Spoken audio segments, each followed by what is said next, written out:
So you want to learn to knit or crochet but don't know where to start? Let's talk about it.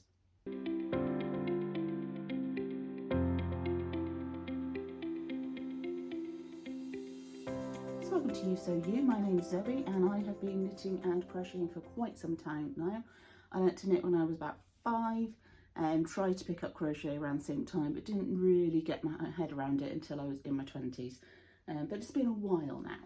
So I do appreciate that when you're first trying to venture into the world of fibre crafts, it can be a bit overwhelming as to what you may or may not need, and lots of people tell you, oh, you need project bags and needle minders and stitch markers and all this sort of stuff.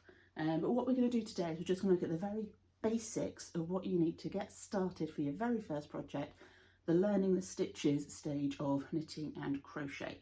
And yeah, it really is quite basic. It doesn't need to break the bank. I mean, it can, if you want to buy the expensive stuff, by all means go for it. Your budget is your own, but it doesn't need to. So what do we need to start knitting or crocheting? Let's start with the things that are the same for both crafts.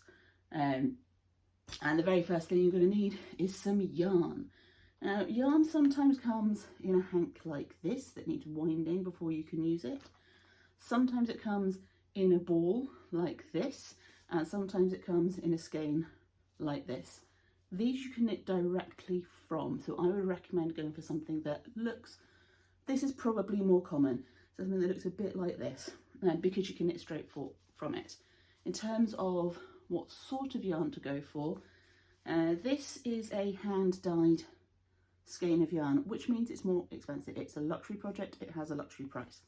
That doesn't mean it's not worth it, it absolutely is, but for your first projects, go budget. Don't go for the fancy expensive yarns just yet, unless you really desperately want to. What's going to be more important is how the yarn feels. Now, you can get yarns that are made out of acrylic, which is essentially plastic, and you can get yarns that are made out of cottons and bamboo and linen and all sorts, as well as obviously wool. These are both commercial yarns and they are both wool nylon blends. I would say to pick your yarn for your first project, don't order it online. Go into a store if you can and feel it. You want something that you are going to be able to tolerate in your hands for the duration of the project that you're working on. Personally, I'm not a fan of acrylic. I don't like the way it feels in my hands. That doesn't mean I don't use it. This blanket is an acrylic wool blend. And if I'm knitting something for infants, for instance, like toys, then that's quite often be in acrylic. And there are some acrylics that are nicer than others. I prefer to use something with a wool in it. Some cottons are quite nice, some linen blends are quite nice, but a good solid commercial wool blend yarn is probably my comfort zone. So squish the yarn before you buy it. Go in store and squish it. If you've got a local yarn store, go there. They will be used to people going in and squishing everything. That's kind of what they're for. Some supermarkets will have yarns, quite often acrylics. Aldi and Lidl sometimes have yarn in their middle sections. In the UK, B&M sells yarn from time to time, again, quite often acrylic. You're going to be more likely to find something with a wool in it or a bamboo in it or a silk in it in a yarn store or in a department store with a haberdashers like John Lewis, although their price points are probably going to be a bit higher than you will in a supermarket or a B&M type store.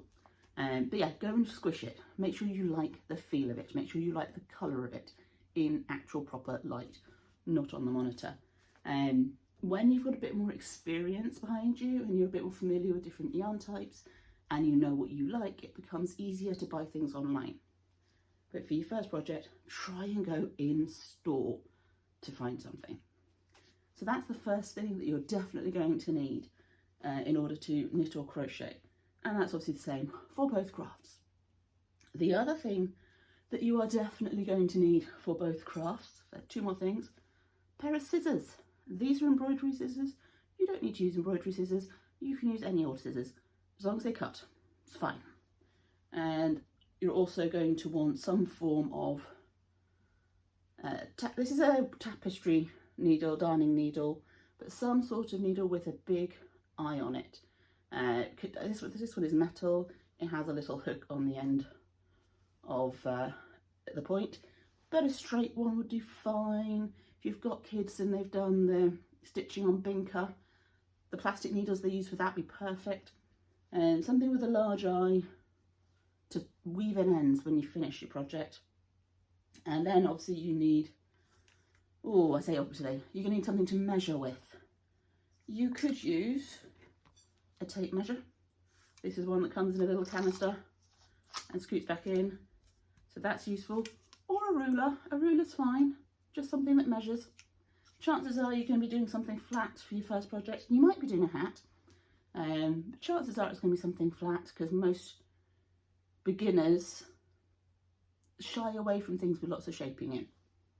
You don't have to. You can do a hat if you want. You could do a garment if you wanted, if you're brave for your first project. It's entirely up to you. But most people will do something flat, so you don't need something flexible to measure it. So those are the common for both crafts that you absolutely will need. Yarn, something to cut it with, something to measure it with, something to weave in the ends with. The other thing that you will need for your project is tools. So if you're going for knitting, you'll need knitting needles. So we have straight needles and we have a fixed circular needle in here. So straight needles, as they sound, are straight. This is what most people learn on, certainly what I learned on. If you're knitting flat, these are absolutely fine, so they are good for beginner projects. They come in all sorts of different sizes and they don't have to cost the earth. These ones, I believe, are pony ones, which I've had for at least 20 years. They're not expensive ones. You might be able to find them in a charity shop or a thrift store if you're overseas. Charity shop is our equivalent, basically. So these are straight needles.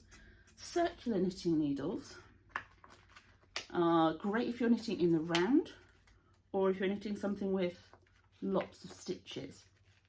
The reason being that they have a cord between the 2 points. This is, again, a cheap brand, and this is a pony one again, I think. Oh, Whitecroft. Not a known brand, just a cheap pair of circular needles. And as you can see, these ones are quite coily. Expensive circular needles or higher quality circular needles, the cord won't do this coily thing. It won't stay coiled. It'll go straight and smooth. But when you just getting started, this is fine. So if you've got a lot of stitches, they'll hold it. The stitches will be held on the cord. And if you've not got very many stitches, or you're working in the round, you can work circularly on these. Hence the name circular knitting needles. You can't do circular knitting on straights. You can do flat knitting on circulars. So a lot of people use circular knitting needles for everything these days. I use circulars for most things these days.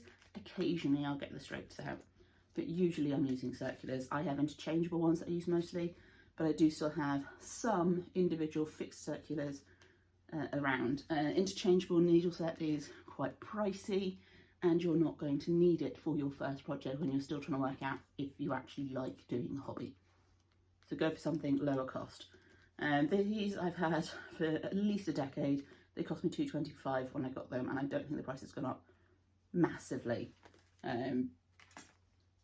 So yeah, so go for something budget. This is where your yarn store is going to be able to help you out, because you can explain to them you're a beginner, you don't want to spend a lot of money on your first project, and they'll point you in the direction of the more budget-friendly end of things.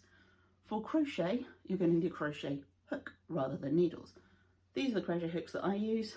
They are just cheap, straight hooks.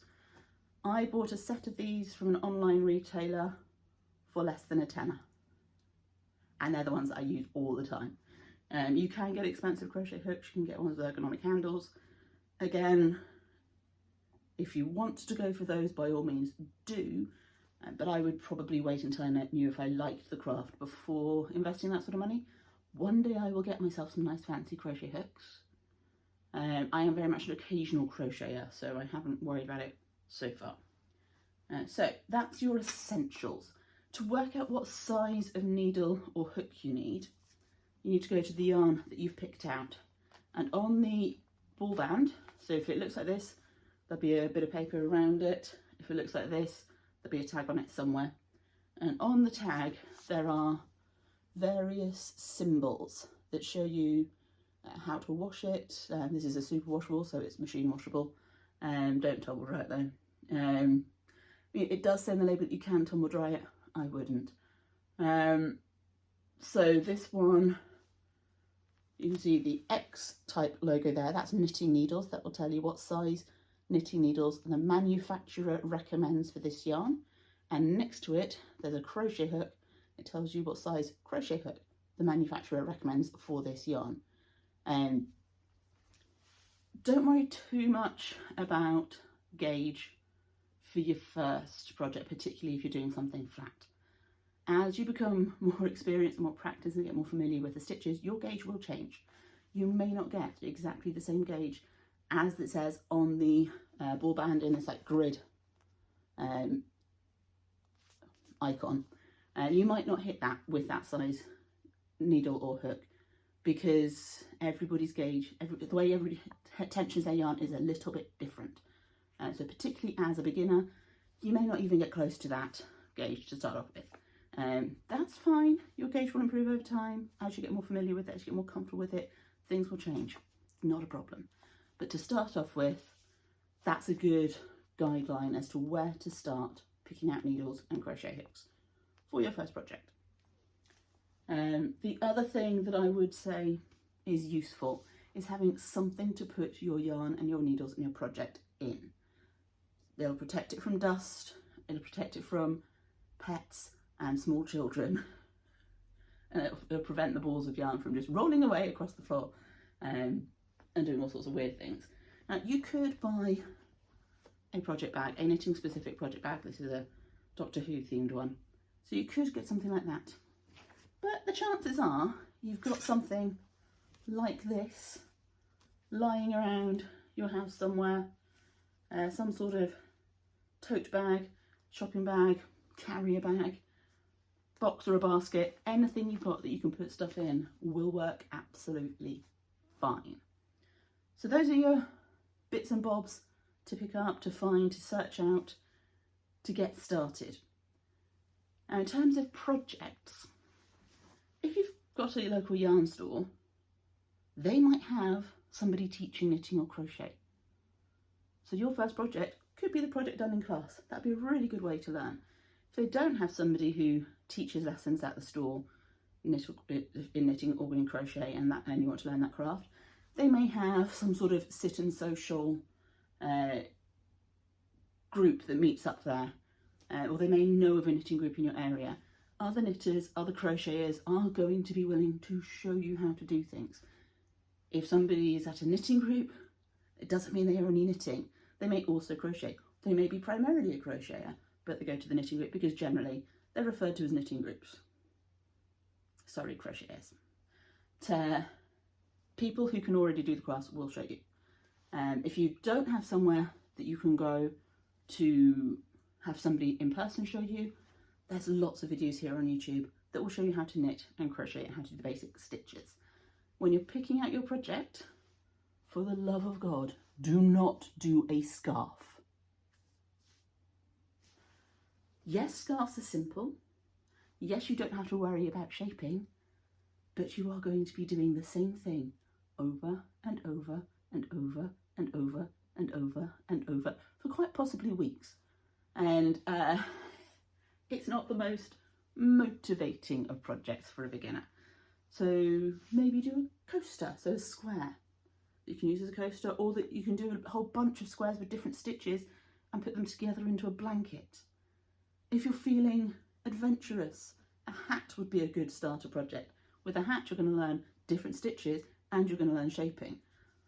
So that's a win-win. If you can find a project that has more than one technique in it, so knitting and purling, knitting and increasing, knitting and decreasing, you're going to learn more stuff in that one project and be better equipped for your next project than if you have one that is the same thing for miles. That's why scarves are not great for beginners, just for the motivation factor. So pick something small. Like I say, squares are good because they get you to practice lots of different stitches. You could do a different stitch pattern in each square, and then you can use them as coasters, you can use them as placemats, you can use them as blanket squares. If you're using cotton, you can use them as trivets in the kitchen, or dishcloths. So that would be where I would probably recommend people start, either squares or a hat, something like that, but not a scarf. Okay, so that's what you need to get started, some ideas on the sorts of projects that you might want to work on for your first knitting or crochet project. Let me know down below if you've got something in mind that you want to knit for your first project. Let me know down below if you are an experienced knitter or crocheter. Is there anything else essential that people need to start knitting or crochet? Not the luxury extras, but the essentials for the basic beginning. And let me know what your first knitting or crochet project was.